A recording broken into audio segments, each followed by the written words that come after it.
এবিভিপির উদ্যোগে কোচবিহারে অনুষ্ঠিত হলো রাষ্ট্র বাঁচাও সংকল্প যাত্রা। অখিল ভারতীয় বিদ্যার্থী পরিষদের কোচবিহার জেলা শাখার উদ্যোগে শুক্রবার এই রাষ্ট্র বাঁচাও সংকল্প যাত্রা অনুষ্ঠিত হয়।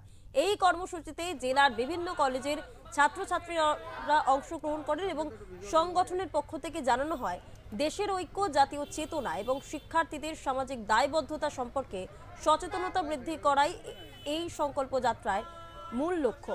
কর্মসূচিতে অংশগ্রহণকারী ছাত্রছাত্রীরা দেশপ্রেম, জাতীয় সংহতি এবং শিক্ষার্থীদের ভূমিকা নিয়ে বিভিন্ন বার্তা তুলে ধরেন।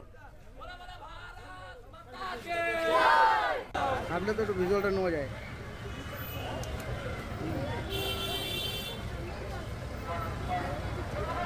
ভালো আছে, কিছু হবে না। পক্ষ থেকে একটি মহামিছিল এবং যারা যারা ভাবছে এই দেশ যে রক্তের বিনিময়ে আমরা পেয়েছি, এই দেশকে যারা যারা ভাবছে যে একদিনের আন্দোলনে একদিনের ওই অর্ধনগ্ন অবস্থায় ওই চিকেন বার্গার, ওই চিকেন ললিপপ খেয়ে আন্দোলন করে অনশন করে যারা ভাবছে যে দেশের সার্বভৌমত্বকে আমরা নষ্ট করব, তাদেরকে কড়া ভাষায় বলে দিতে চাই। আজ যে সমস্ত হাফ প্যান্ট, যে সমস্ত ওই লালু লালটু দাদুরা রয়েছে, সকলে আসো, এসে তোমাদের যে কার্যকলাপ এখানে তোমাদের ক্ষমতাটা দেখিয়ে যাও। কারণ এবিভিপি সবসময় ছাত্রের স্বার্থে কাজ করে, সবসময় জাতি নির্মাণের কথা বলে, সবসময় দেশকে প্রাধান্য দেয়। কারণ এবিভিপি মনে করে নেশন ফার্স্ট, সেলফ লাস্ট।